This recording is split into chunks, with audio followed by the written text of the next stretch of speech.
kwa sababu pengine anakuambia ubaya fulani, unajua anakuchukia. Kumuua mtu unayejua anakuchukia haumkomoi yule, unaongeza idadi ya watakao kuchukia, kwa sababu mtu kwa sehemu kubwa haishi kwa ajili yake. Amen. Mtu huishi kwa ajili ya watu. Amen. Kwa unapomuua mtu, kuna watu unawakomoa, au mkomoi yule, au mkomoi yule. Kuna watu unawakomoa, wale unaowakomoa ndio watakao kuwa, hata kama hawakujui nani umehusika, watabaki siku zote wanahangaika kujua nani amehusika kuua ndugu yetu. Kweli kweli. Ndio maana unakuta ndugu yetu ameshakufa kitambo, lakini ukisikia habari fulani inazungumza, watu wananong'ona kwa pembeni, wanamzungumzia ndugu yako, akili inapita sogea.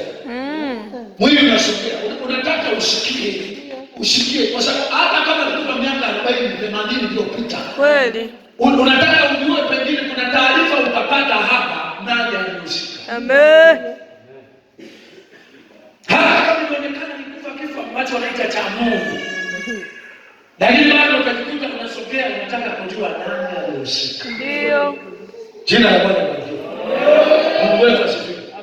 Kwa hiyo unapoua mtu unayesema anakuchukia, unapoua mtu unayesema, unayejua anakuchukia, unayejua ni mbaya kwako, unaongeza watu wakuwa wabaya kwako. Yaani watu watakuwa wabaya, yaani wabaya wataongezeka. Kwa sababu usijidanganye kusema hawajajua, lakini mioyo yao kuna mahala inakusana na moyo wao. Amen. Damu ni nzito kuliko maji. Yaani kuna mahala kabisa wewe mtu hajajua, lakini anapokutana na wewe, kuna mahala anakosa siku mbili kusteka. Hala kufanya hawezi kumfemu, wala hata ajui mwili unasisimuka nini anapokutana na wewe. Huyu mwanadamu na kuna maana utakuwa unamwona anajiapiza.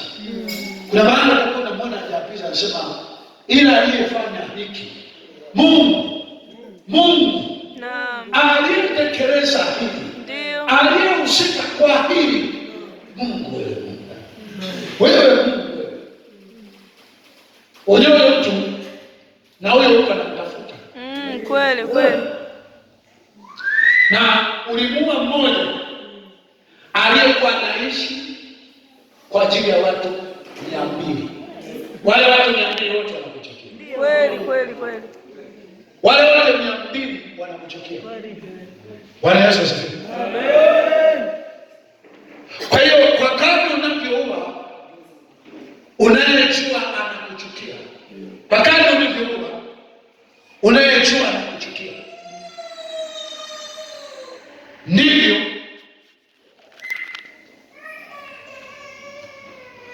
unavyoongeza watakao kuchukia.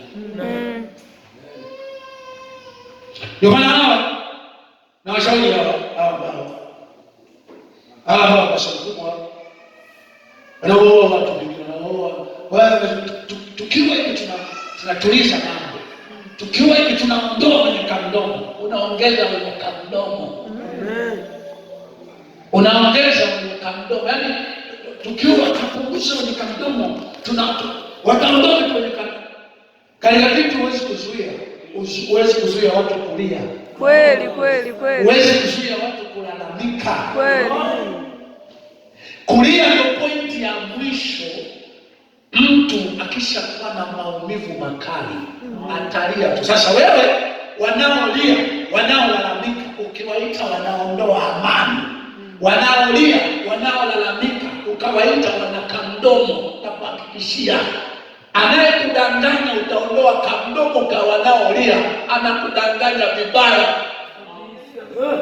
Wanaolia watabaki wanalia. Yaani kulia ndio pointi ya mwisho ya wanadamu. Akishakuwa na maumivu atabaki analia. Anayelalamika atabaki analalamika, hata kama kuna maana ameogopa kulalamika. Pengine anahisi utaondoa mguu. Kwa mfano akina mama, kuna viatu fulani vimechongoka kabisa huko chini, umechongoka, ni kama mshale uko huko mbele. Anakuta kakusimamia juu ya mguu pale, kakusimamia. Kuna baada huyu mtu anaweza akasema pengine nikilia huyu mtu atanikanyaga zaidi, ngoja nitulie. Utakapoendelea tu yaani umesimama pale pale, huyu mtu atalia tu. Kweli kweli kweli. Atalia tu. Yaani atalia tu. Mungu atusaidie. Unaona mtu nini anachukia? Nini anasema vibaya? Unaongeza idadi ya watakao kusema vibaya. Kweli kweli kweli.